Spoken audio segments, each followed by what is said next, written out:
Welcome to This is IOM, the podcast that gives you a front row seat to everything that Institute for Organization Management, IOM, has to offer.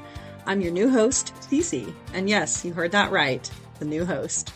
Our founder, creator, and resident podcast mastermind, Nathan Graham, is officially passing the mic as he moves on to a new role at the U.S. Chamber.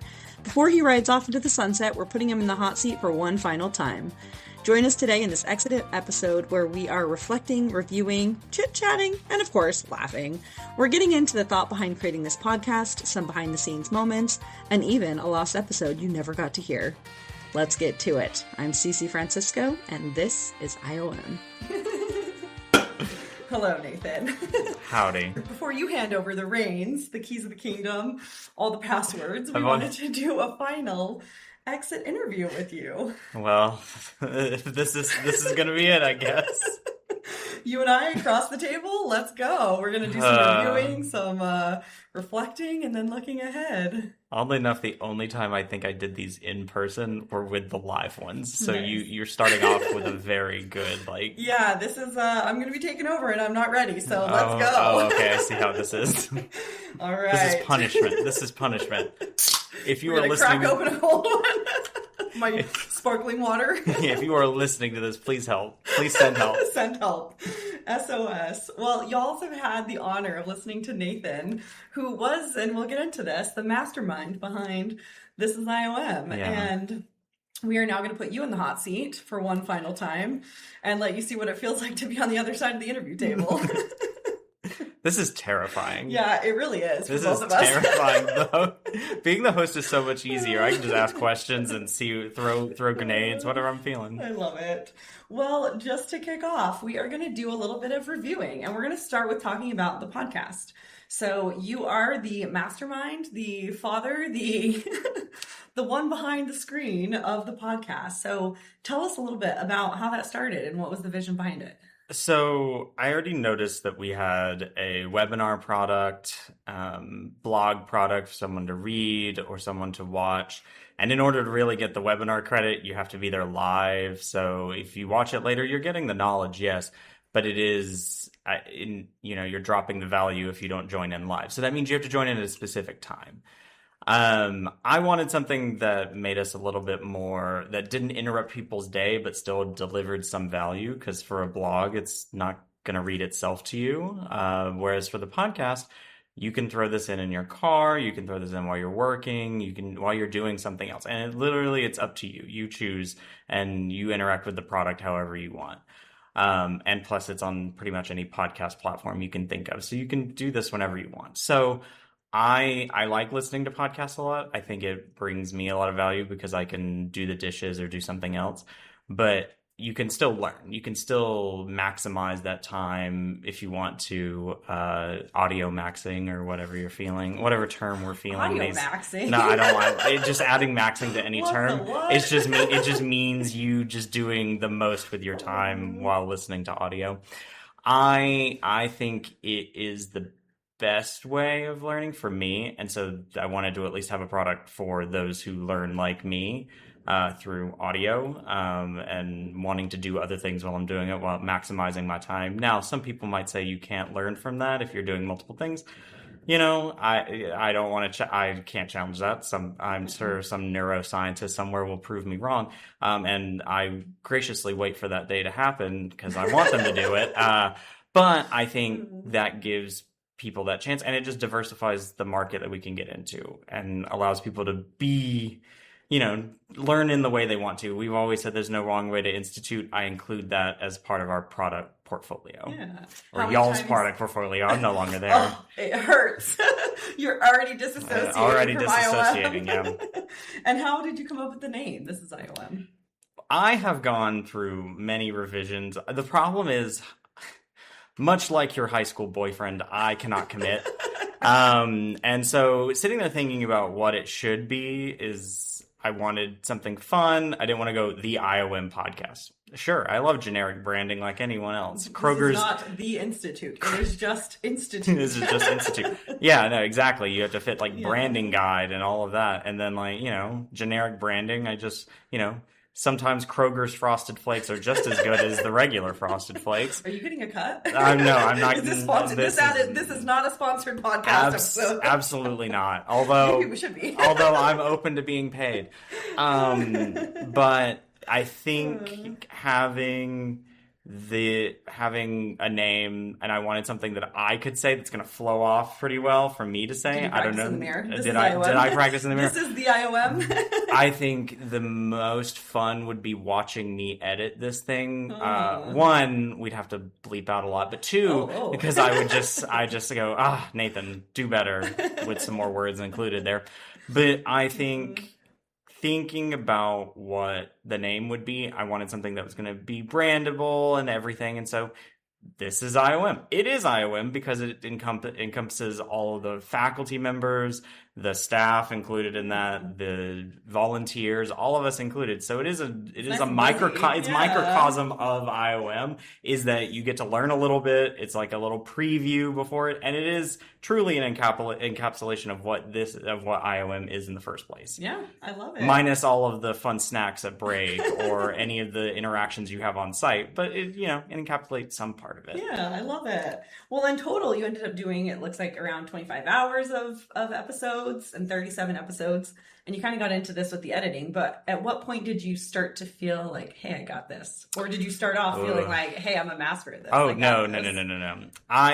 There is a simplicity to doing podcasts. Literally, we're doing what we're doing right here. You have your computer plugged in and you have a microphone. You can talk about it, which some people have argued that podcast equipment should become more expensive because of this ease of use. Hey, I love riffing with my fans. should it be easy to do this? Maybe, and probably. As a communication standpoint, yeah. But I think doing that, or doing all of this, it takes time. You're going to learn that it is actually much harder than just sitting behind a microphone and just talking. Yeah. Although some people think that I know it's the nerves, it's the every word counts. Yeah. I know there's post, but you can't really fix everything in post.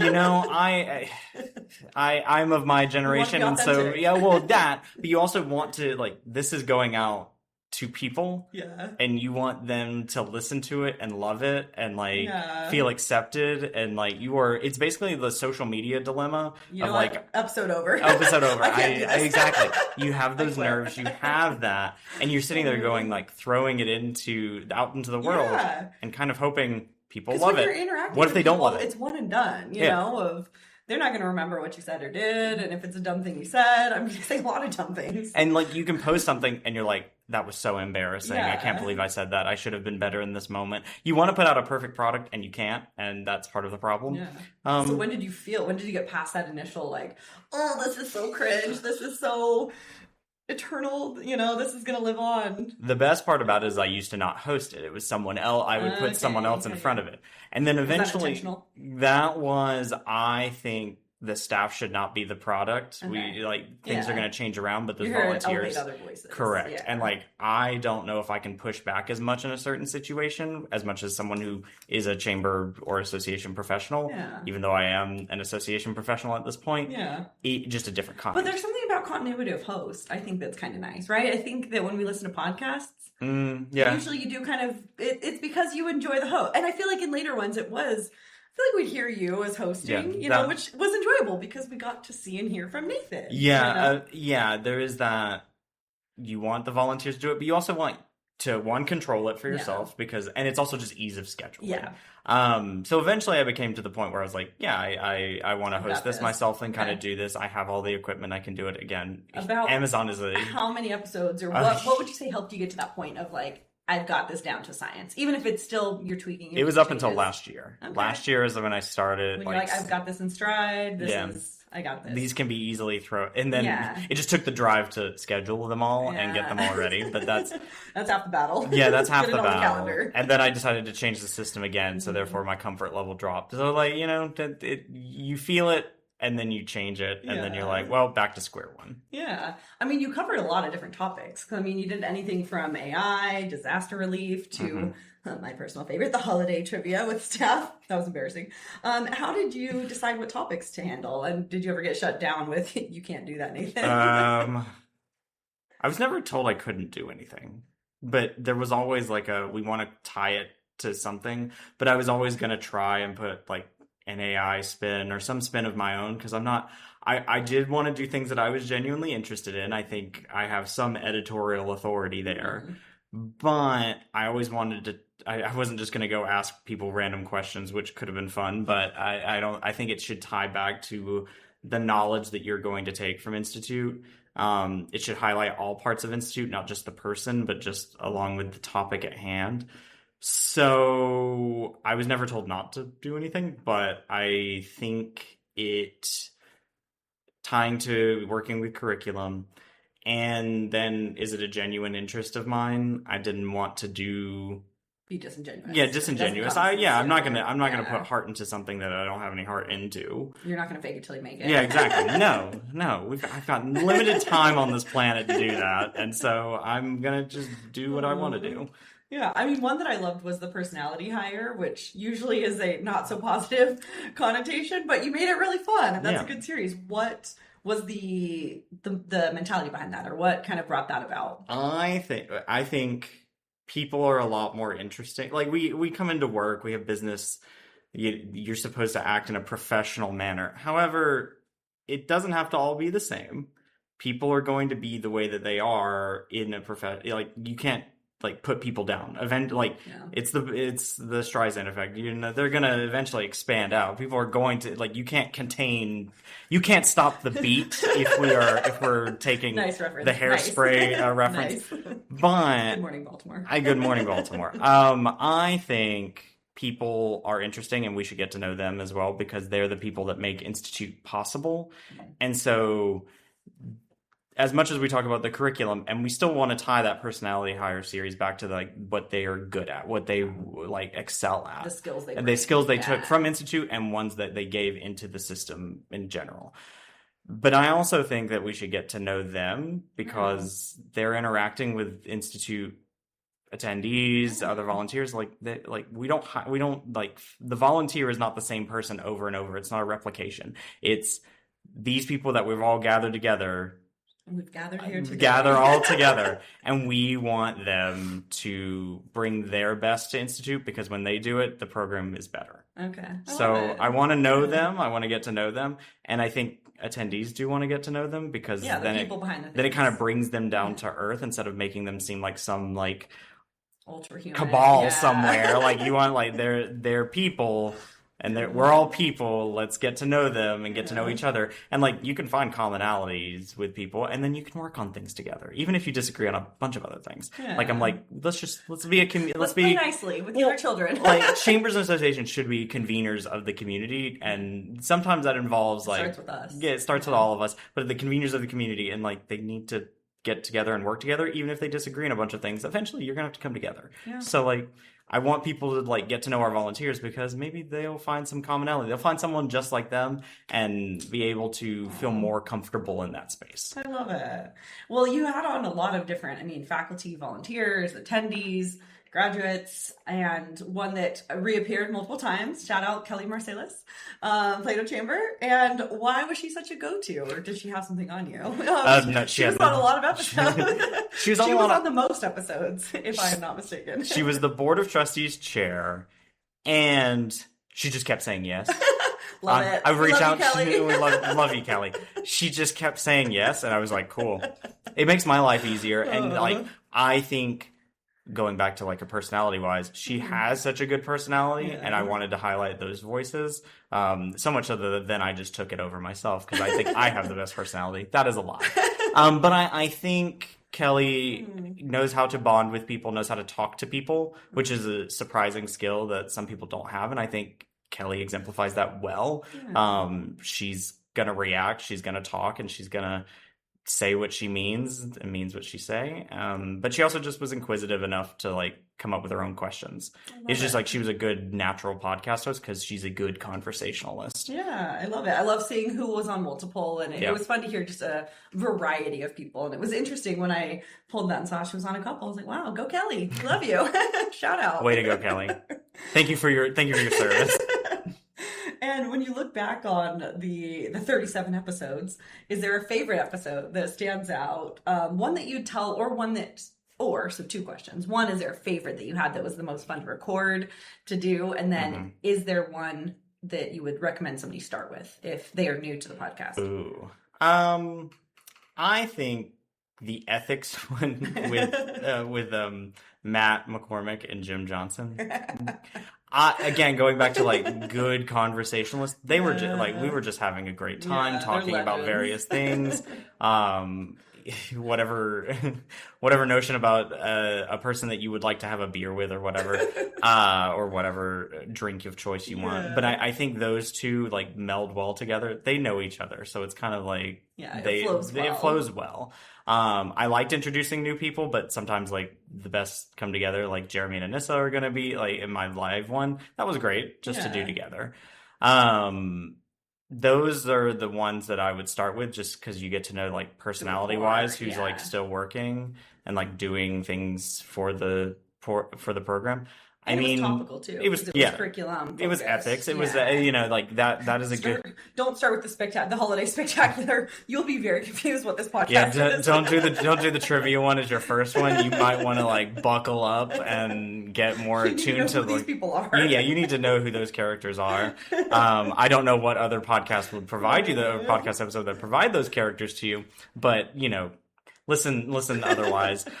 Even the first episode with Maury and Kelly, they like Maury Yancey, they talked about leadership and management, how to be a good leader, and those two talking to each other, that was a fairly good one, and it stands the test of time. I don't think leadership practices have changed that much in the last couple of years, but like I think that's such a good vibe to start with. Production quality might be less so than the newer ones, but like you didn't have your podcast mic. I didn't have. We were set up in Maury's. I need to get my podcast mic. Make my list. Add to cart. Yeah, I'll go ahead. Go to your house and record. Yeah, exactly. You'll eventually you'll just come take my stuff. Is what you'll do. 1,000% yes. Here you go.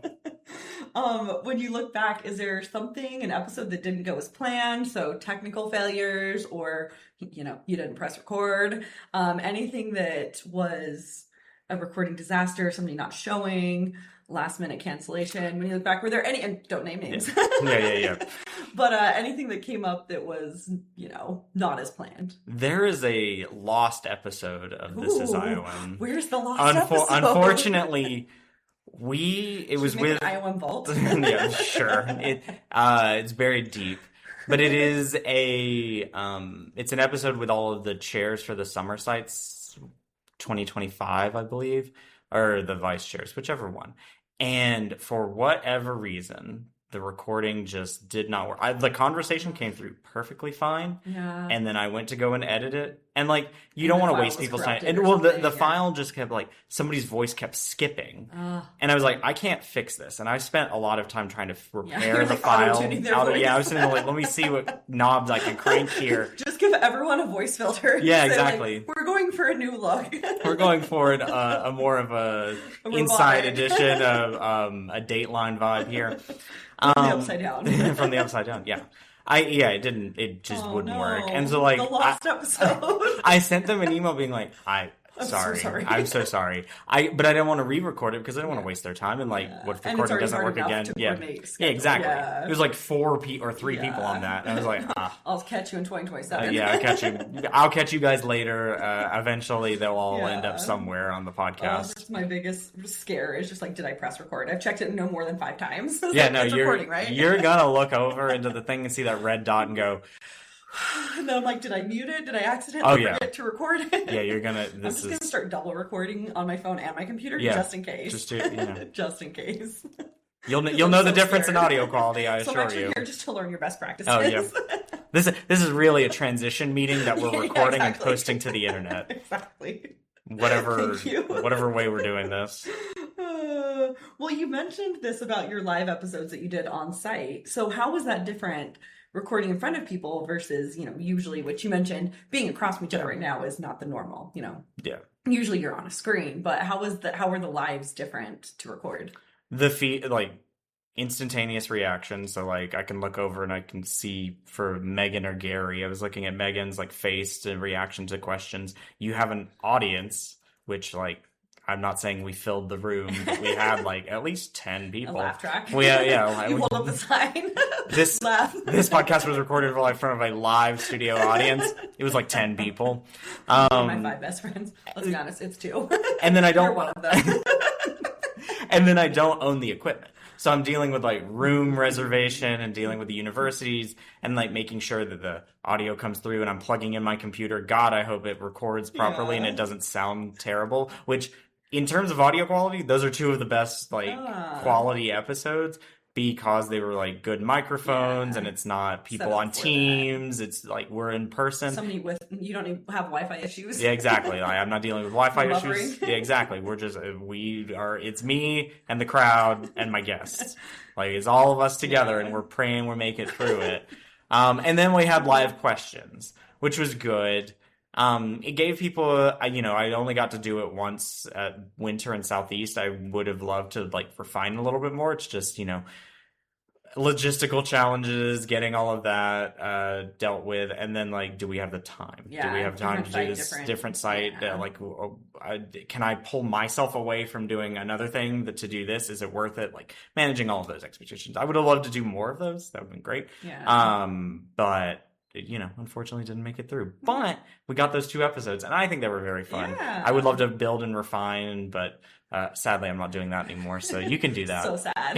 So sad. Here you go. Here you go, friend. Thank you. You can so do much. whatever you want. Thank you. Well, one of your outro line, "All the best today and for a better tomorrow," has become your signature. Yeah. And it's also literally your signature in your inbox. How did that come about? What's the background on that? It came about in college, which not that long ago, based on my age. Not that long ago. But I have sent a lot of emails, and a lot of emails that like did not contain like great information. Like, it was not the most upside thing. It was, Not exciting. It was bad news or something like that. And I want everyone to know where I'm coming from whenever I send an email. Like, this information may be sad, but like, it is for this reason, like, all the best today and for a better tomorrow. It is my tagline. It also is a great thing to type repeatedly, like on my keyboard. Oh, you don't even have it automated. No, I don't. No, it's not automated. Every time that is typed, it is your signature. No, you type it out every single time. And it is me, because it's something I've repeated over time that I can think about. Oh, this email has all the attachments necessary. This has everything. Okay, it's just a nice repeatable thing. It's making sure that whenever check. I put this on here, this email has done great. Now, or this email has been like proofread properly. Now, does that always mean it happens?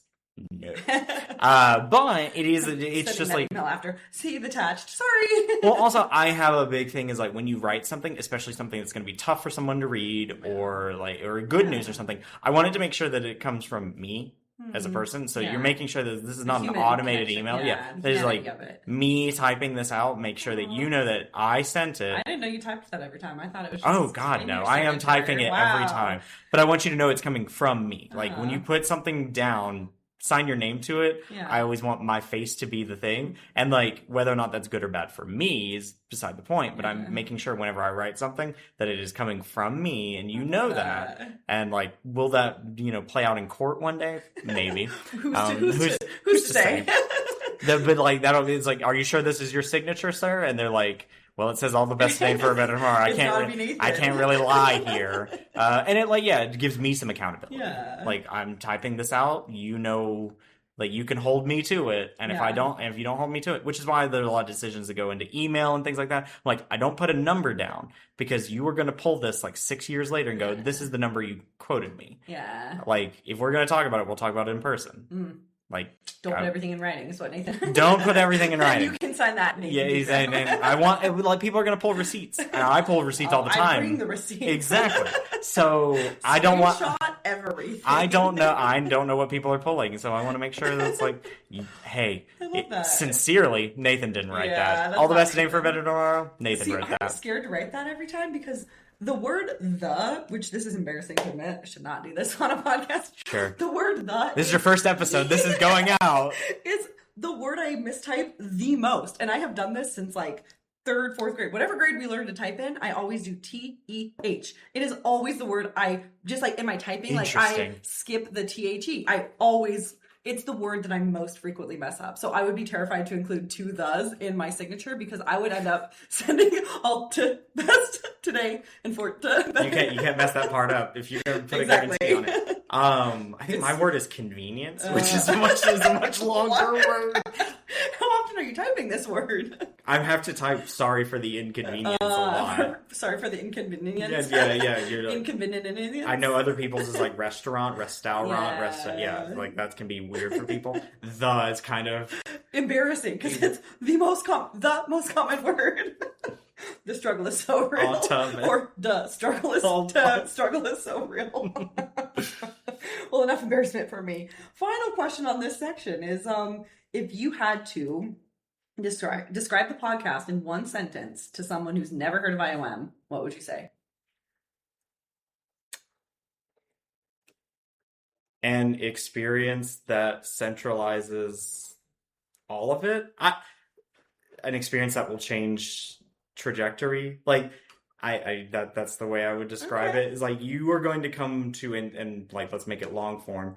You're going to come to Institute with a lot of questions, a lot of like, what am I doing? What is my job? Very existential questions. And you'll come away with at least a direction. Okay. Like, I'm not going to say, we're not selling cars here. We're not guaranteeing this. I can guarantee that you will come away with a different direction. Whether or not that direction is the right one, that's beside the point. But I think that you will come away with a different, at least some answers, at least something to like put you on a correct path. Especially, unless you don't ask those questions out loud. If you come in there and do nothing, you might walk away with no direction. However, you have to put in something other than just showing up. And how would you say for the podcast, is it the same of how you would describe the This Is IOM podcast? Is the same as the Experience of Institute? It's a nice trailer for the movie. Oh, okay. It's a nice little trailer. Trailer for the movie of Institute. I have questions anytime I listen to a podcast or watch a video. I'm like, what are the further questions? Oh, I would have done this better, but like, I'm not a YouTuber nor a podcaster, that professional podcaster. So I would have done it a little bit different. But yeah, you're going to come away with some questions. All right, now you have a direction. Go ask those questions. Yeah. Now you have answers. Well, now you have more questions. Go get more answers. You have at least the direction is I've met people who now have done this at Institute. Yeah. So now I have people I can go to. Kind of that humanity element. Yeah, like exactly. It's going to build upon itself. The principles, like putting faces to it. Like I'm thinking about people. Or I guess not faces, voices. A lot of my like focus on this was it's got to be for both people that have been in the business for 20 years, and it's got to be for people who have just started last week. Yeah. Like you can put this in front of them and it'll give them some direction. Like 20 years, you might move to a new chamber or an association, or you might be in a different career altogether. Yeah. Especially 2 weeks. Yeah, this is a new career, new job, new career. Yeah. Like that person, I want to be able to give them, like point them in the right direction. So like they listen to a podcast or to This Is IOM about AI. Okay. Well, I'm thinking about people who've been there 20 years and people who've been there for 2 weeks. Somewhere they need to get some direction, and like 20 years you've been in the business, you know how to then prompt AI to do this thing. And then you've been in the business 2 weeks. Okay. You know how now to go and ask somebody who's been there for 20 years, that boss of yours that hired you, cranky boss, and like, oh, let me get some knowledge. Then I can use my AI skills to then take it and go run with it. It's both starting points for different people. I love that. I mean, it's universal it's helpful for both. Yeah. New and seasoned. Seasoned. Yes. I don't know where that word came from. Boy, do I know it. Excellent. Well, stepping away from the podcast, now really leaning into the true exit interview of it all. Oh, God. You have chosen to leave Institute. Yeah. And we're excited for you. Yeah. Yeah, sure. etc, et cetera. Yeah. Take us back to day one when you, well, you know what? We're gonna go back a little bit before day one. Oh, God. Tell us about the interview process for IOM and what were your expectations of, what do you remember? I mean, you have an incredible memory, so I am shocked all the time that you can remember these things. What are I remember all my interviews. From the interview. I don't understand that. When you interviewed, what did you think it was? Like, did it end up being what you thought it was? So I knew, like, going into that, I do tons of research. I was making sure that I was fully prepared. The recruiter told me to do tons of research. I'm like, you don't have to tell me. I already did it. I already looked this up last night. My ability to Google things, incredible. But the interview process, I mean, this is true. I started remote, just like you did. Yeah. And so this is 2022. The chamber hadn't fully come back to office yet, and we're still in a hybrid state. So I started remote, but the interview process was just simple online interviews. Like, Raymond asked me what would my hometown newspaper write about me, and like my answer, what would they write about me is like, I never forget where I'm come from. Like, again, like I think about people in my hometown of various things, like my dad, who asked me one day, is like, is the email on my phone the same thing as the email on my laptop? And I'm like, yes. So I like, whenever I'm thinking of something, I have to explain to my dad. What am I explaining? Like, making sure. I also don't want to talk. Shout out Ricky Graham. I don't want to talk down to people like that. That's also not a good thing. Yeah. But meet where they are. I was like, oh yes, my father. I have to answer like email. Both the same on both devices, just different interface. My lovely father. But like, I'm never gonna forget that, or I'm gonna never forget like where I went to high school, and like I have memories of high school. Maybe I'll lose those memories over time, but I'm always going to remember those things, like lessons. I take a lesson from a lot of things, even like downsides, upsides, whatever. There's a lesson in everything. Maybe not all the time. Do you write about it on LinkedIn? No, anyway. God, no. I'm not. I keep the lessons to myself because those are my my lessons. I'm not sending them for like B2B sales on LinkedIn. But like that was one of the questions. Karen's daughter one of Karen's daughters came in during the interview process. Maybe that's why I got hired. Not sure. Karen says no. It's sympathy hire. It's like, oh my God, I inconvenienced him so much, which is inconvenient. Yeah, exactly. Where Karen felt she inconvenienced me, so now I have a job. I don't think that's the reason why. I think, I excelled at the interview or whatever. That's what she says. But yeah, that like those are parts of the interview process. So did it end up being what you thought once you got started? Did it end up being kind of, because sometimes what you read is just different than the experiential. Oh, yeah. How was it once you got started? Our marketing is only a product, or is only a representation of what we want people to believe of it. Okay. I firmly believe in the statement, you don't really know people, you know their representatives. Mm-hmm. And so people are only like going to bring them whatever they want people to see. And sometimes that cracks through. Some people are better at holding it together than others. I am not one of those people. I'm just more direct. But then my first day, did it turn out to be different than the online posts that we put about people? Yeah, of course. Yeah. But it turned out to be an education program with adults who are learning. That simplest base, it is an education program. Is it a great education program? Yes. Like, it is the premier education program in the U.S. Chamber. Yeah, of course I'm going to say yes. But, like, Karen on the first day was like, sometimes people will be people. Great. People be people. People be peopling. And that, you know what? And you have to deal with that. And, like, previously I was in college. And, like, dealing with that with, like, a high-level administration all the way down to my fellow students. Like, all of that was part of it. And so people are going to be people, and it's an education program. So what are the basics that you're going to take from that? People want to learn. Okay, people should ask questions, even if they're a little bit controversial and they're questioning, whatever. People are going to learn from this. People are supposed to learn from this. What are the expectations? People are going to learn. Yeah. And so I'm taking that to heart. Like, I want you to come in, even if you don't know something, and ask the question. Yeah, don't be afraid to ask the question. Don't be afraid. Like, don't offend people. Like, but we have to think about, I think we should all start with like a positive intent. Like, they're asking this out of positive intent. Now, if it turns out that they're not asking it out of positive intent, all right, we'll have a different conversation. But like, let's start off that way. Yeah. And then kind of give people some grace as to what they're asking about. Because like, they don't know, and maybe they just started 2 weeks ago, or they maybe been doing it for 20 years and their job has changed and they're stressed, and like, we don't know what people are going through, so they're asking a question. Let's help them learn. Yeah. Let's guide them in the right direction. Well, I feel like you kind of touched on this, but seeing all the people that come through Institute, what are some commonalities that they have? I'm going to switch up a little bit here. What are some commonalities of the people that come through Institute that you see, kind of common threads?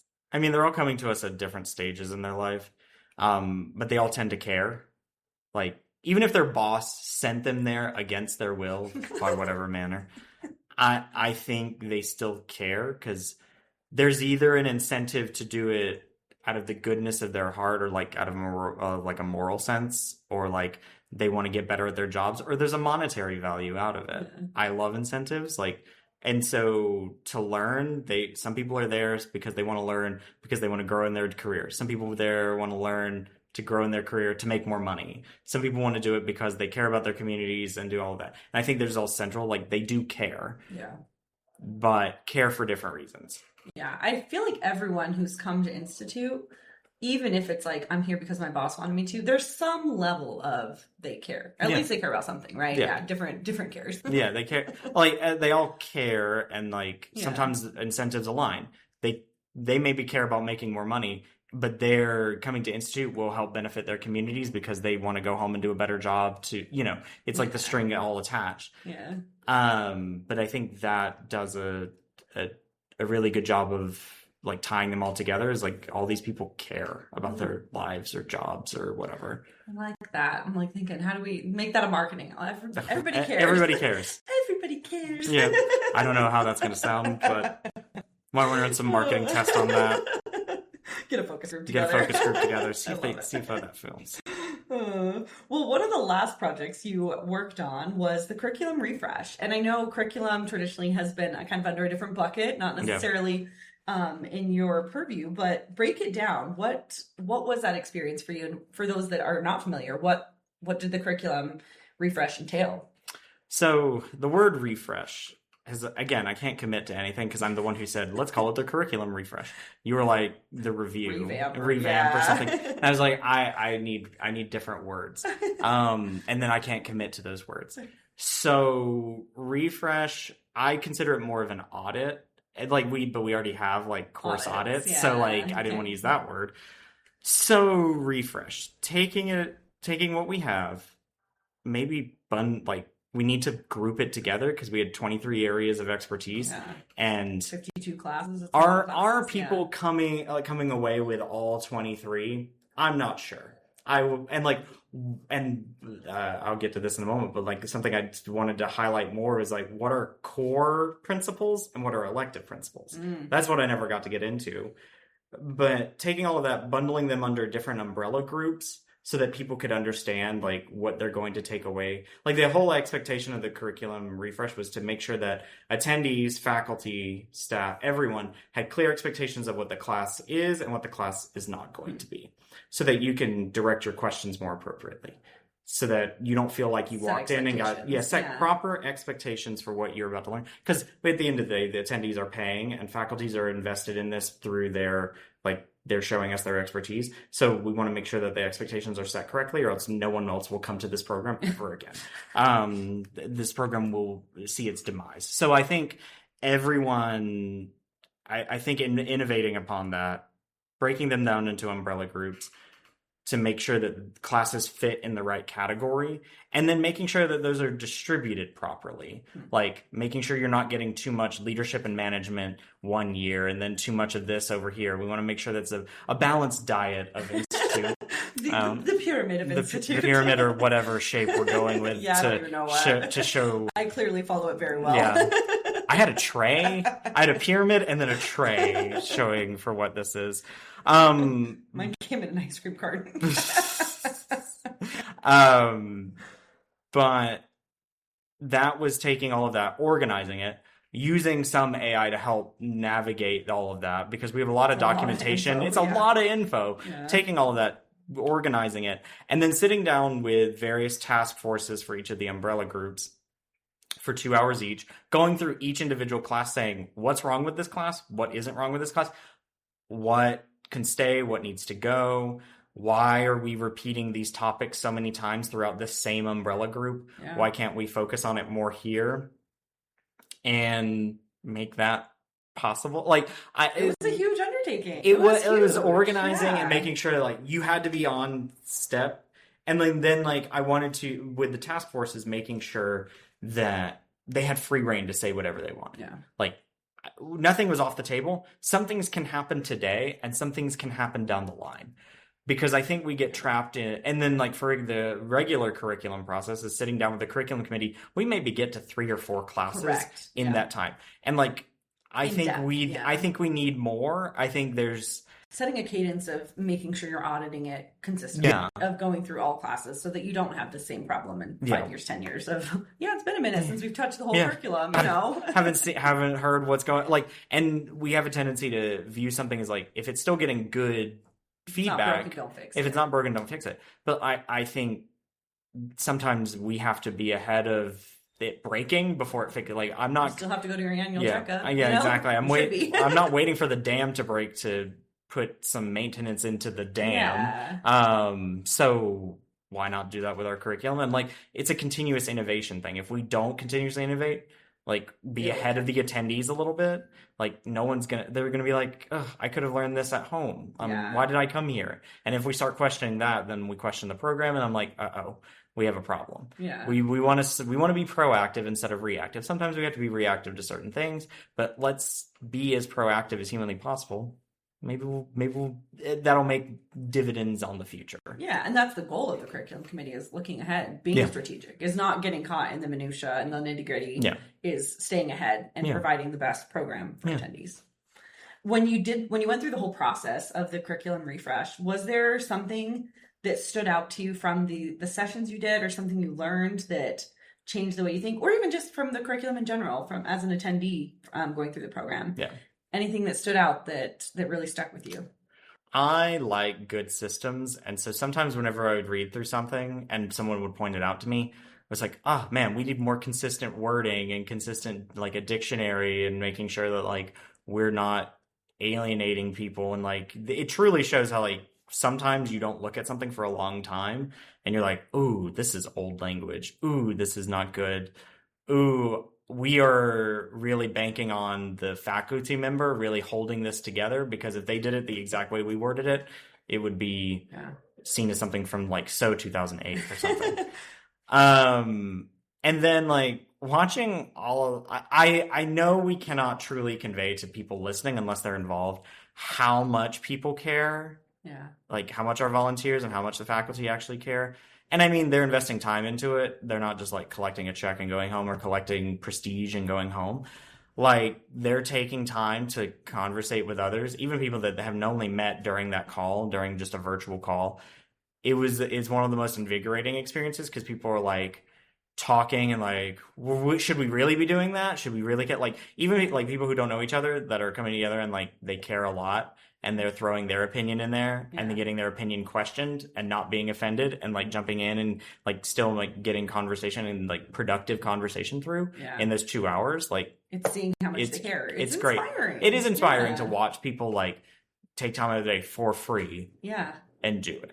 Well, and I still think that too about attendees. You know, when people ask, what do you do for work? And, you know, explaining generally, I would say it's so commendable to me to see adults that are going to learn about what they're doing. I think that structured learning opportunities is more challenging once you get into the workforce. And something's very specific to what you're doing, right? Because there's school and higher ed, which is a very formal experience, but there's not a lot of like really good quality in what you're doing experience to learn. So I think it's just so cool to see adults that care. Yeah. No, I like whenever I see people who care. Cares. Yeah, exactly. Whatever charity we're starting. I love watching them like talk and get into expertise and go, oh, I have this resource, or I have this thing. And I mean, and thankfully they're avoiding just talking to talk. If they don't have anything else to contribute, they're like, this is not me. I feel like all the task force meetings were so productive and so valuable. I think everything that was said was very valuable. It was not just talking to hear yourself talk. I get to know them. I get to know how much they care. I get to know that they're taking time out of their work day to jump in, whether or not their boss, whatever.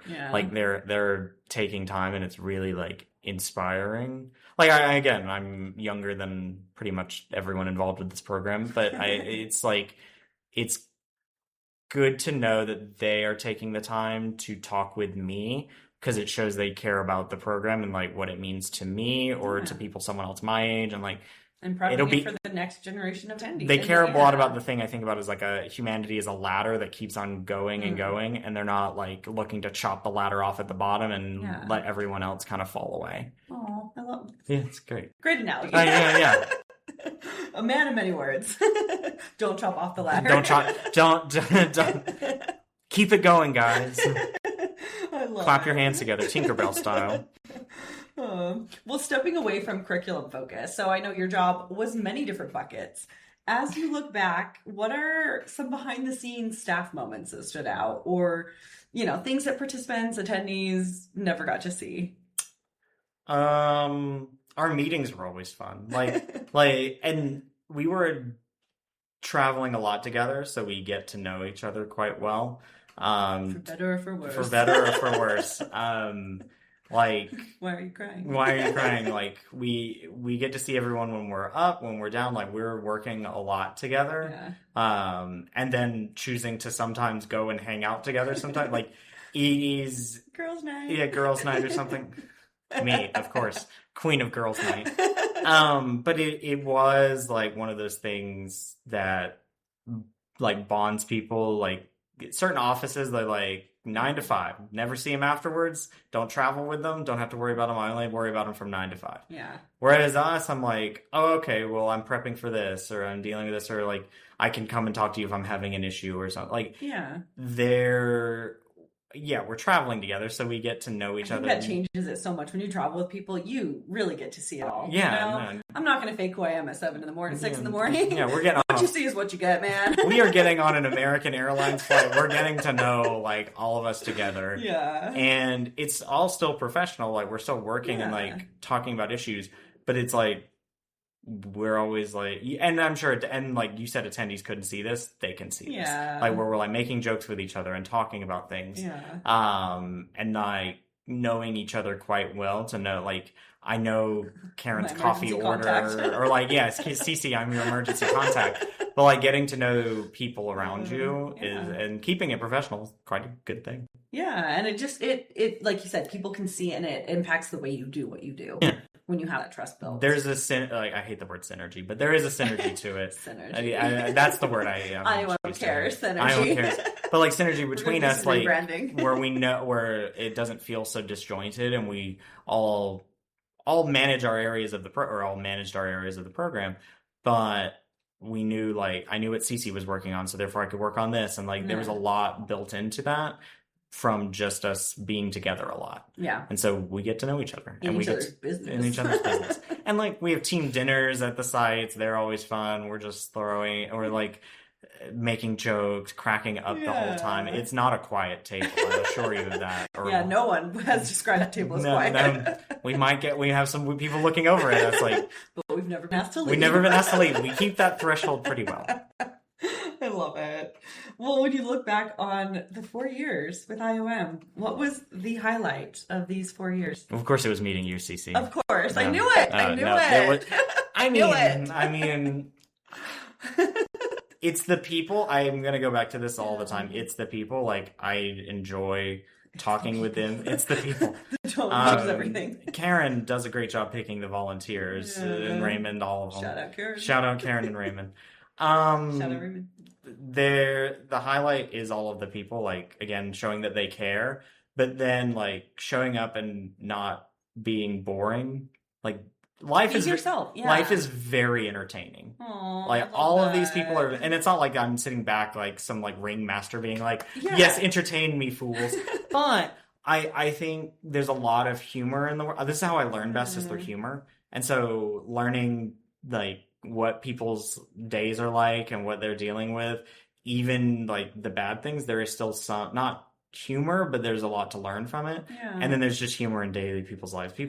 Life is so much more funnier than people think. And I know that was a bad grammar, but like that, the industry has a lot of humor to it. Yeah. Because there's a lot of irony or poetry and all of it. It's important, but it's not that serious. It's just funny. You're like, why did QuickBooks break today? Or why did this thing break today? You're like, oh, because this guy like launched this product on a Friday afternoon and nobody checked him. Like, there's a lot of humor to it. Or there's a lot of personalities involved, and if you have people involved, there's going to be some humor to it. There's going to be some like drama, gossip, all the other like notions. There's going to be a lot of humor to it, and that's my highlight is people are funny. Nathan bring the whimsy. I want to always see everything in like a positive light. Oh, I love and it. like come in with and that's one of my things. Sarcasm, humor, all of it is my thing to do. But I think a lot of people bring that in naturally. Yeah. And there's a lot of irony and a lot of things to it. And so I that's the highlight is not a specific moment. It's just the people and they're bringing in fun stories and they're not boring. The nothing here is that boring. And so you always get to learn more. Aww. And it's never ending. Like with the limited amount of time I get to spend with these people, I don't know everything about them. I know specific parts of it. Yeah. They're bringing their representatives. But I think I'm always learning something new about someone. Like, Adrian's parents had a Dairy Queen. I learned that this year. That was a 2016. Adrian Kane's parents had a Dairy Queen. I'm always learning more. Yeah. And it's so much fun to add new pieces to the puzzle because it's never ending. I love this. There's always more to the story, and I'm like, I will find more to that story. Oh, I love this perspective. It changes it. People are funny. And life is incredibly funny. Aww. Man, you need to be an inspirational speaker. No. Let's not take any inspiration from what I'm saying, but I think it's just life is incredibly funny, and so I take a lot of humor in that. People take life a little bit more seriously than I do. Yeah. Okay, great. That's your way of living. I think it was just funny. I love People are funny. Coming from that, what's a lesson you learned the hard way? Going back to the talking about emails and things like people are always watching. People are always ready to throw out sometimes they're not ready to throw out a critique to your face. Sometimes they will throw it out other places. But I think details matter a lot. And this is the lesson I've learned in life many times. It just takes it many times to sink in. But I forget the poet that talks about it, but it is when you create the ship, you create the shipwreck. So whenever I develop something new, I have to sit there and think, what are the consequences? Where's my researcher on this? It's mentioned in, I know Kara Swisher uses it in her Burn book. It's one of the many lines, but it is you create the ship, you create the shipwreck. And so I'm going to think about when I send this email, what are those consequences? How could this go wrong? How can this go wrong? Whenever somebody suggests a new idea, a volunteer throws out an idea, I'm sitting there thinking, okay, what's the next step? Yeah, how is it going to be implemented? And what's the impact? I know you've really changed the way I look at things now, where it is every step of the way of what's the user experience? Yeah. What's this for the person who's using it? Yeah, who's going to end up using this thing that you are creating? Because I'm not creating just garbage. That's not going to happen. Because we have brand standards. We have we need to make sure that things work for the people that are going to use it, which is somehow still a revelation to certain people. But I think I'm going to end up using this thing. I would like to enjoy it, and I want other people to enjoy it as well. I don't want people to go, oh, I have to log into this system. That sucks. Yeah. I want them to log into it and find some genuine value because it needs to be productive. It needs to entertain, maybe, and it just needs to work. And it just needs to work. Cherry on top. Because a lot of things don't work. I think a lot of people throw something out there just to put something out there and say, I did this thing. Yeah. Claps hands together, turns off lights, goes home, closes laptop. All that. I think don't put in the bare minimum. Let's think through it before you launch it. Maybe you don't need to launch this thing today. Maybe you can wait a little bit. It'll be worth it, I assure you. Yeah. People have waited on a lot of things because it's not exactly right. Let's take some time and think about it. So the details do matter. And the end user experience matters. And I want people to not hate it. Yeah. Like, if somebody has to download a bad app to be at a conference, like, ugh, Please, no. no, Please, no. no, I don't want to deal with this thing anymore. I don't want to go to this thing. I want it to, be productive and be entertaining. If it has your name on it, make it quality. Yeah. I love that. Especially if we're going to sign my name to it. Yeah, it's going to be great. Well, I mean, there's no way to sign your name to it. I know you're leaving us, Yeah. and somebody will be stepping in your role, cries a little bit. God bless them. until the entrance interview, until the interview of them on the podcast. Yeah. Oh, God. What advice would you give to this unnamed person who has not been selected? Let the record reflect. Let the record reflect at the moment of recording. Don't know who that person is. What advice would you give to them about where to pick up where you left off? Take a lot of lessons in, like, write it down, put it somewhere, think about the consequences of the things you're going to do. You just take it all in, sit back. Like, you don't have, no one is going to expect you to know the answers on day one. They might expect you to know the answers on day 2. So maybe use that day 1 effectively. No, like, get to know the people that you work with. Again, life is very funny. The people around you are going to be very entertaining. Aww. Take some humor out of it.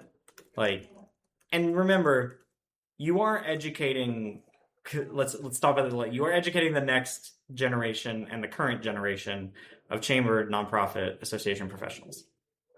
And also remember, you are not curing cancer. You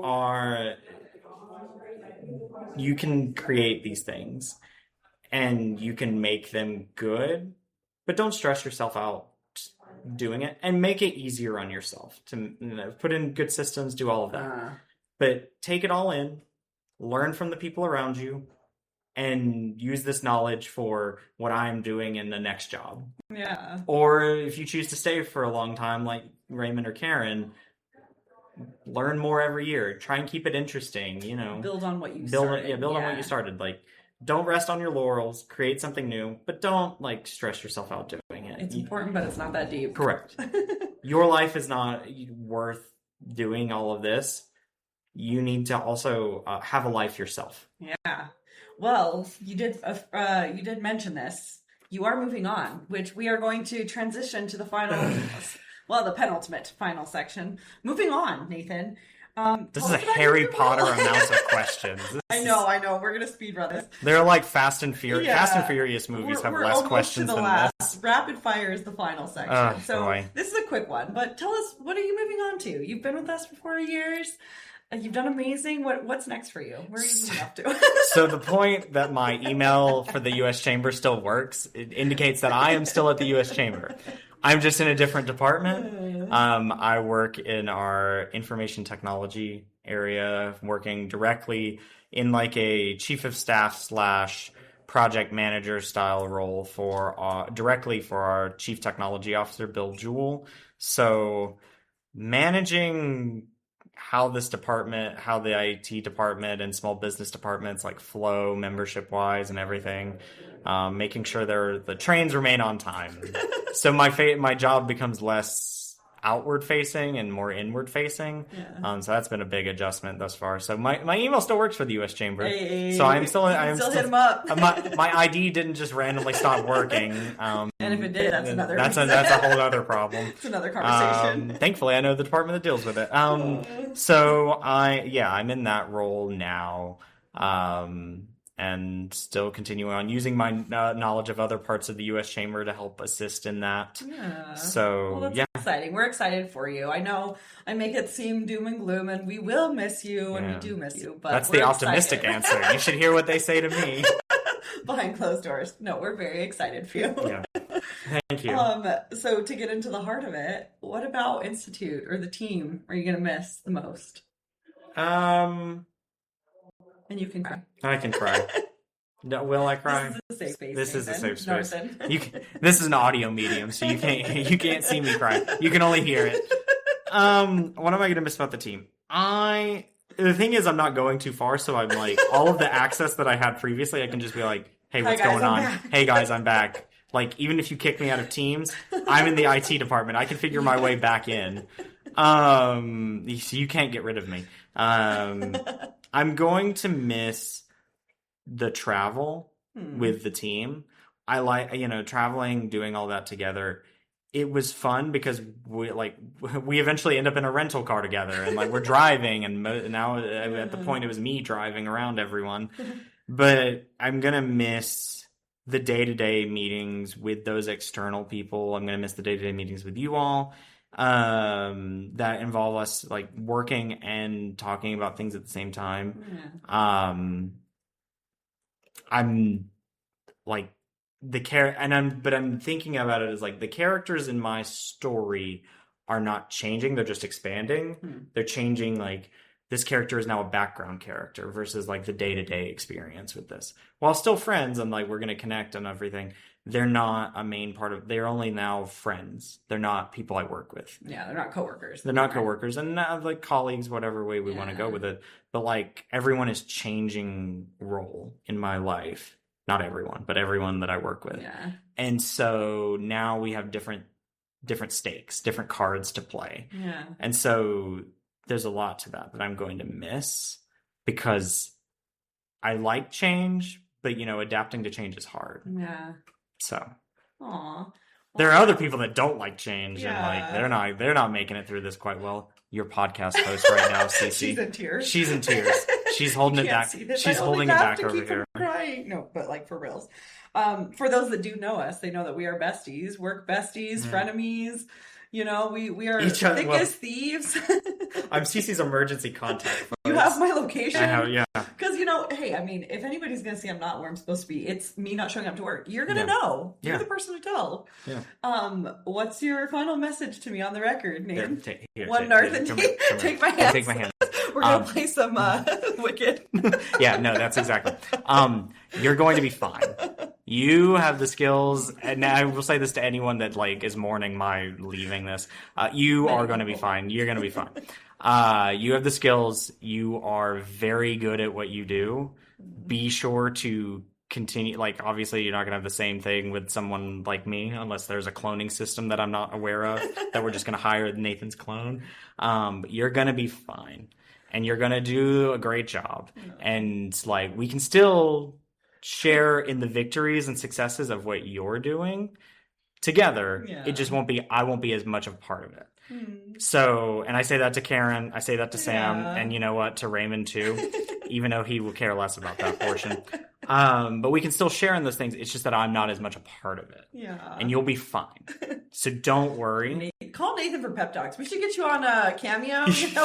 Sell myself to people Nathan for inspiration. Give you a cameo. But thank you.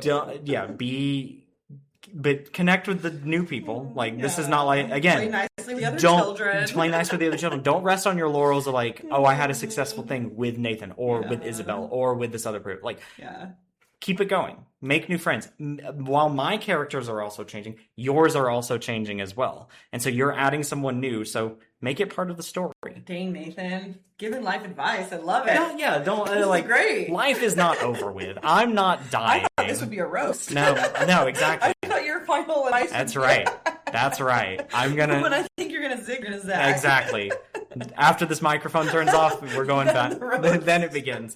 But yeah, like, continue on. Life is not over. I'm not dying. You're not dying. Like, keep it going. Keep it going. Let the good times roll, just in a different way. Let the good times roll. Life is funny. Yeah. Oh, that's great. Well, when you look back, is there anything you left undone? An episode you never got to record besides the missing, the lost episode? The lost episode. Or a project you never finished?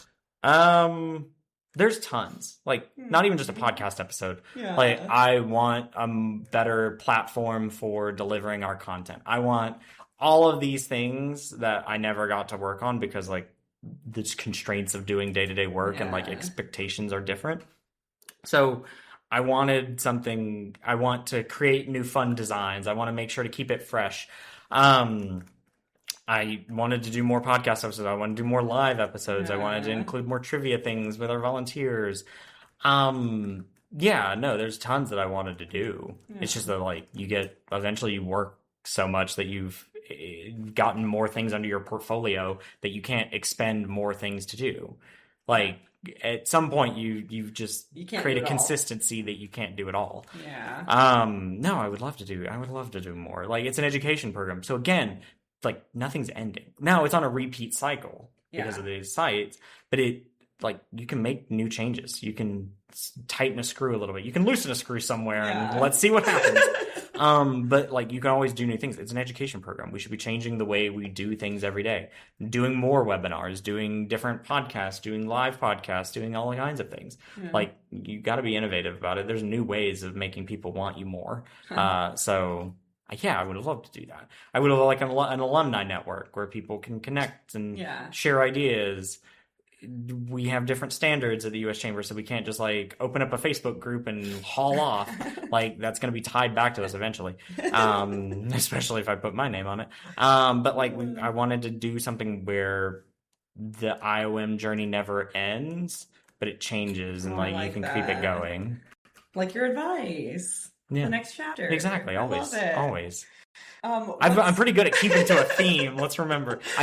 You do love a good I just theme. can't commit to certain words sometimes. You do love a good theme. Yeah. What is one thing you want people to remember about your time here? I mean, I hope people took some pleasant, like, humor out of it. I hope I've, like, made a mark where there was some laughter and, like, learning from it. Yeah. Like, I like learning from other people, and I hope I'm able to teach to others.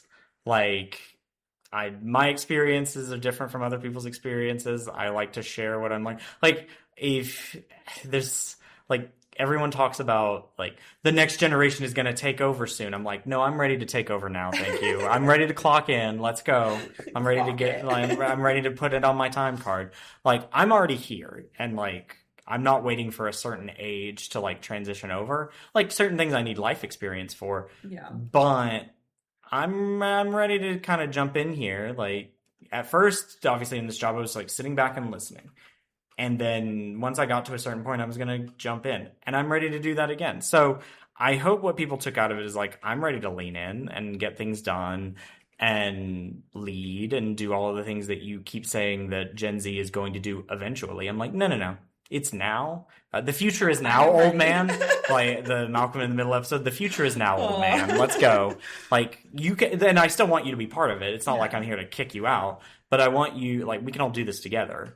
So you need to lead along among millennial, Gen Z, Gen X, Boomer, all of the people, Gen Alpha, the people right behind me. Like, we're here. So get used to it.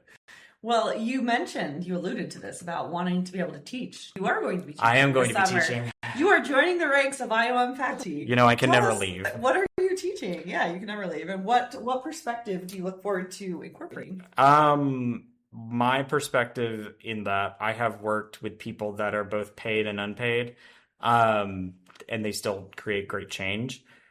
I come with a perspective that technology is a main focus. Like, you may have great ideas, but you can't get anywhere now without, like, a tech. Yeah, like, you can go scream it on the street corner, but like 5 people are going to hear it. Yeah. But like, how you get engagement with that is somebody filming that and putting it on Facebook. That's when you get the true engagement. And so I come to it with a level of technology that's like, oh, you can connect with people online and grow whatever idea you're trying to get. Like, I come in with that experience. So I'm teaching culture of innovation. So I want to come in with the experience that you can not only make your organization more innovative, but as chambers and associations and nonprofits, you are the driver for further innovation in your community. Yeah. So I want to take all of that using technology experience, using just personal experience. Not everything has to be about technology doing it. There should be a human side to it, human drive technology, or human driven technology. So I want people to be able to use those skills, go back home and use their expertise. A lot of these people are coming in with expertise of how to make their communities more innovative. They just don't know the direction to go. And I want to point them in the right direction. I love it. So if you're joining at Midwest. If you're a third year at Midwest, this you year. get to hear Culture of Innovation from Nathan Graham. Nathan D. By Graham. one Nathan D. Graham. We're very excited for it. Yeah, sure are we. Well, in final for this section, any parting words for the IOM community? Thank you. Thank you for letting me in, taking some of my ideas whenever I lean into something and kind of running with it.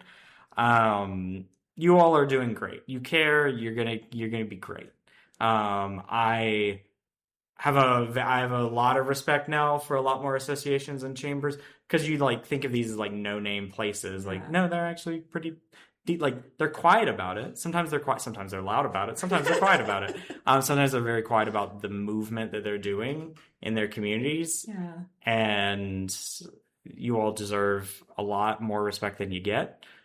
So thank you for letting me in. Thank you for letting me join you in this journey as somebody who only dealt with the Chamber of Commerce when it came to like going to it to visit or having a lunch there or something. Whenever I was growing up, to it changing my perspective on how like social groups interact and how things. But so thank you.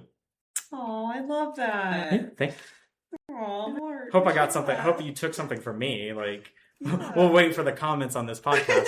Hope first podcast with emails involved. They're like, actually, can you take this off? Yeah, can you? No, I don't need this anymore. I will not. Awesome. Well, this section is our rapid fire. We are going to do a couple questions that are, again, a couple. Pretty. I mean, yeah, there's a fair amount. Oh, God. So it's going to be just quick, off the cuff. What comes to mind? As if this hasn't been off the cuff the whole time. Yes. Perfect. All right. So to get started, sweet tea or lemonade? Oh, sweet tea. Excuse me. I know. I had to start with easy. Now mixing them together is a great thing. An Arnold Palmer is great. All right. Rank your top 5 favorite fast food restaurants. Oh, man. We can go top 3. Top three. So I can't get it up here as much in DC as I could in Georgia. But just in general. Zaxby's is always great. Let's see. Chick-fil-A. Okay.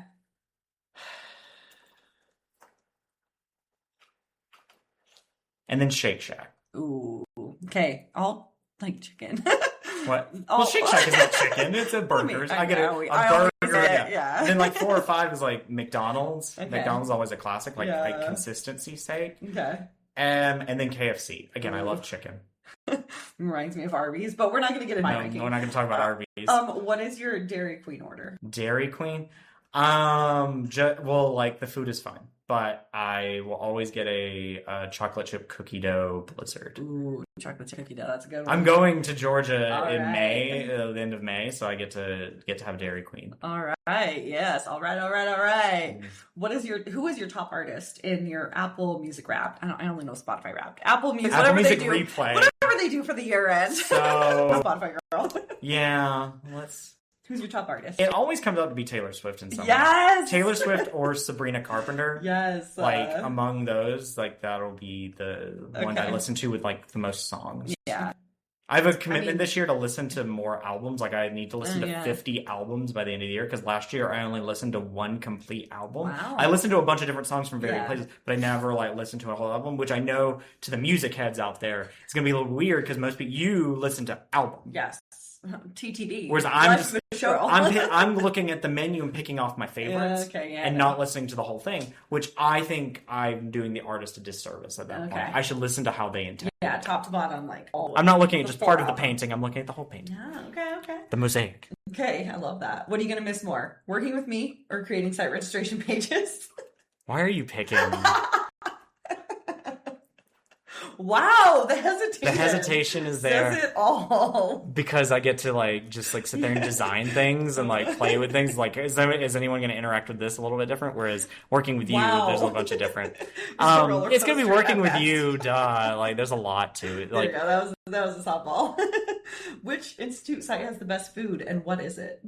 So that's rapid fire. What comes to mind? Can't think. Southeast, because it's where I'm from. Okay. Like, the food is there the best. Like, Southern food is the best. What's the food that is the best there? Fried chicken, oddly enough, comes to mind. It's delicious. It's always chicken. It's always chicken. The sweet tea, also delicious. If we're like, that's the food. Winter has very good food. All of them have like different food preferences. Yeah. But like, Southeast is like, it's the familiar. It literally is comfort food. Quite literally. What was the best IOM class you ever sat in on? It's actually not a class I took it was Okay. any of when Sarah Sladek was talking about generations. I loved being the Gen Z in the room. The only Gen Z in the room who I could be like, and people would like make wild assumptions. Yeah. And I would go, what are you talking about? Like, and I would just sit there and like, my perspective on the other generations. I love generational talks. I love it.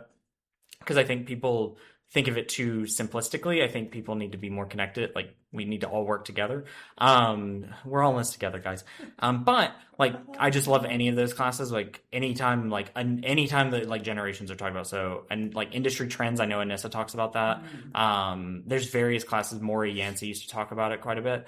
And so getting to know what people think of me and the people around me and how they're going to make decisions makes me like, all right, I'm going to pre-plan for before you make those decisions. Yeah. Makes me like focus. I want to be on the conversation. I want to be on the conversation. Duh.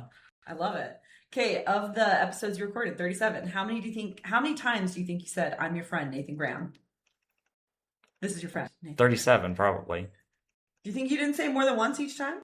I mean, if like I had to re-record something, yeah. So I probably so multiply that by like 10. How many re-records? Tell me how many times have I like stopped myself being like so it's like at least 300 times. Oh, okay, trivia. This is an ABCD. Pick the best answer. Which episode has the most listens? Your options are A, the AI ethics and trust gap with Jim Johnson, B, the 2026 Winter Institute recap with Kathy, TJ, and Tia, C, From Us to You, the Institute Holiday Spectacular, or D, the Governance Navigation System with Kelly Marsalis and Joseph Jones.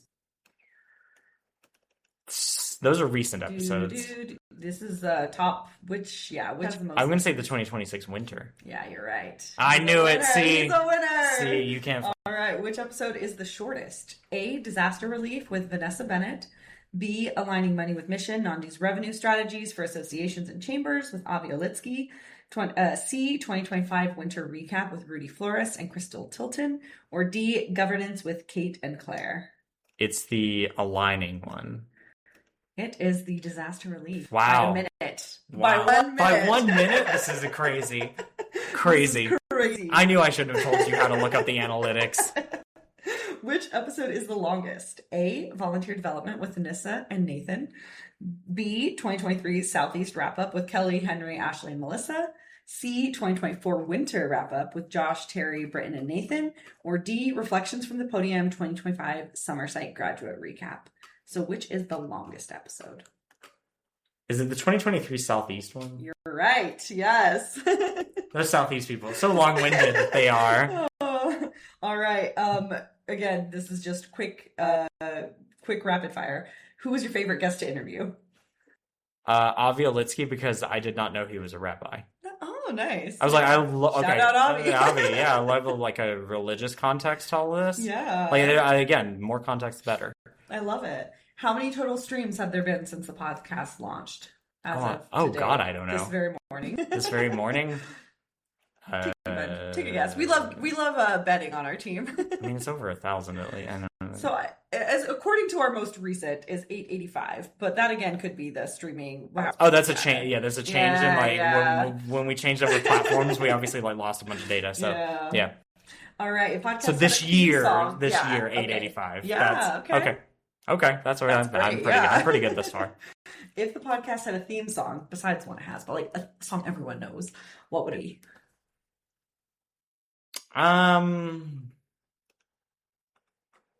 I'd want it to. There's not like a specific theme. I'd want it to be like one of those local news, like older local news, like beats, like whenever your like 6 o'clock news comes on. I'd want it to be that. But I think there's not like a way to describe it other than describing the themes of other podcasts. Okay. Yeah. But I'd want like me describing it to like an AI music generator would be like, I'd want something like upbeat, but kind of like jazzy, but also techy at the same time. Okay. Like, cause there's a lot to it that like, I want it to be pleasant to hear. Yeah. But like, if we're talking about one of those old news, like cable or like local news beats, that would be my thing. All right. Of the 4 sites, if you could only go to one site for the rest of your life, which one? Midwest. Oh, yeah, Midwest. Madison. Again, I'd like to Yeah. preface this in no way indicates any of my favorites, which I will just like never location. state. Yeah. But the location of Midwest is it's like a nice pretty. break in June. I've been to Georgia in July. I think I grew up there. So like Midwest is a very different perspective. And then like if we're also thinking like winter as well, like it's the desert. Yeah. So like it's cool and like there's cactus everywhere. Yeah. But like Madison has the beautiful lakes, nice things to walk around. I love walking outside, so that's going to be my preference. Okay. It's like it's not blazing based on, hot in geographics, June. Yeah, geographically, and it's time just of year. different. Yeah. And so there it is. All right. If you could only make one IOM class topic mandatory, what topic would it be? I'm going to say mandatory, like what a topic in terms of technology, would be the most important. Yeah. I think If we said we're only going to teach one topic, or this is the most important topic, IOM. probably technology. Okay. I'm going to say that because like it can be used as a Underlie, megaphone to like for all of the other things. To amplify. Yeah. Yeah. Because like again, you can talk about leadership and governance, but if you can't connect to the internet, sorry, in this modern world, your knowledge of leadership and governance is only limited by an airplane or a train or a car. Hey, so either we teach people how to drive or we teach them how to use a laptop, and I think using a laptop is easier and safer for people. Don't take Mickey's way.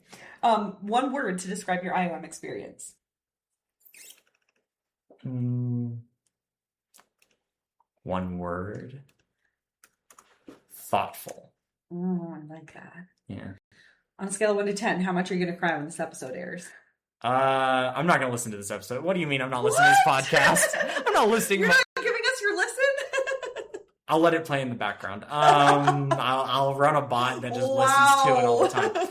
I'm summarizing. I know. I cannot listen to myself. Yeah, I know. I'm not going to. I had to do this. I had to listen to myself talk, and I was paid to do it, so I'm not going to do it now. No. How much am I going to cry? I think I'm going to cry in reaction to what you're doing, because like you're going to come to me after it airs and going to talk to me about it. And I'm going to be like, "Aw." Get the behind the scenes. Yeah, exactly. Yeah. So okay. There'll be time. What was the most interesting fact you learned about your coworkers? Ooh.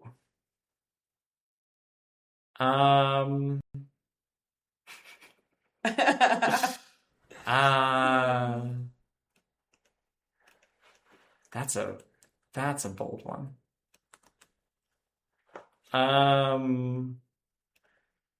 Oh, the funny one is that you're a landlord.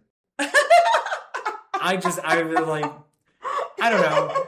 You thinking about you signing like a mortgage or something, or like signing paperwork for all of that feels foreign to me. Thank you. That's not like recognition of your skills or like a thing. It's just like whenever I found out that I like to keep my life. Like people think they know me, and then I just like pull out these random facts. You have somebody that pays you rent. Like what?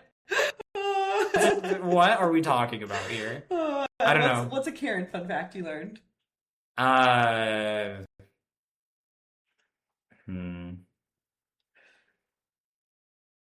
can come back to these. We can come back. Yeah. We'll come back to it. Think on it. Hold on it. Yeah. What Raymonisms will you forever live by? Rest is a weapon. The rat that feeds the snake. Fluffy jump. Fluffy jump. Don't go away mad. Just go away. Those are the ones that'll stick forever. I love it. So you enjoy doing a walkabout. On your last walkabout, how far did you go and what did you listen to? On my last walkabout, like the last walk I did was Sunday. This is being recorded on a Tuesday. And I listened to one of the podcasts I listened to while on walk, which is the Pivot podcast, with Kara Swisher and Scott Galloway. My general Friday, Saturday, Sunday rule is I listen to the Verge cast. So from the Verge, they do a great podcast once a week or twice a week, but I listen to the Friday one a lot more with more consistency or like religiously. Listen to that it's an hour. It's almost 2 hours long. Oh, wow. And so I take a 2-hour walk. And I go as far as I can. That's usually 6 miles in that walk. Dang. What's your favorite DC spot that you would recommend to someone? Rock Creek Park. I like nature a lot. And like living in a city, you feel like you're not going to get enough nature, Yeah. but you do. So like the MBT, walking along that, it's just a nice little like mix of city and natural. Rock Creek Park, it's nice to walk around in because it's sunny and there's trees and it feels like you're in a national park. Um, and then by anywhere down by the water. DC's a beautiful city. Like we Yeah. have to remember that. Like the monuments are great. Like let's remember that. There's also other parts of it that you can go and explore and walk around. There's tree-lined streets over on Capitol Hill or over on 14th Street. Beautiful tree-lined streets that mix together with very colorful housing with nice outdoor spaces. Nice. So go on a walkabout. Yeah, just walk. I love it. Just walk. Just walk, I love friends. it. Like, make sure someone knows where you're going, but, walk. Yeah. In one word, how would you describe Percy? And in one word, how would you describe Phantom? Percy, a model. Model. You could take a picture. Percy doesn't have a bad photo. Phantom, these are our cats, by the way. I was going to let you share these Percy and Phantom are my No partner and I's context. cats. Percy is a model, a cutie altogether. Phantom is the smart one, but in that smartness, he is annoying. Like he's learned how to open doors. Oh, wow. Like we had to get the locks fixed Oh my on gosh. our patio, which we should have gotten fixed anyway, because he Yeah. learned how to open the door to go to the outdoors, and he wants to go outside all the time. So he is annoying. He's a genius because he knows exactly what to mess with, like knock things over at the right time, or like turn on our smart speakers and start playing music at 4 a.m. Wow. like kind of things. He's super smart. He knows how to touch the top of it and it starts playing music, and he's like, this will get me attention surely. And he's right, because my attention is now directed at 4 a.m. to dealing with this. This is rapid fire. I'm still going to describe my life though. I love it. When I say seasoned, rapid fire, tell the listeners what that means. Seasoned means experienced and nothing more. All right. What was your favorite staff dinner?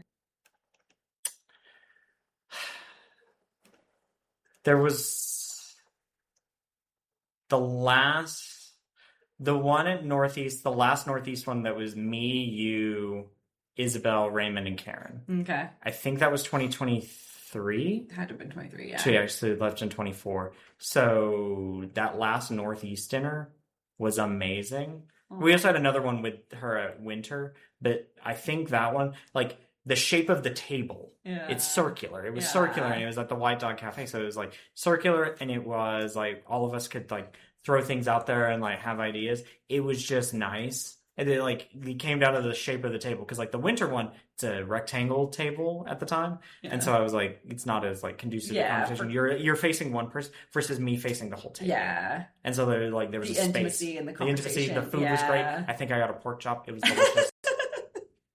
Love it. What was the last book you read? Oh, it was.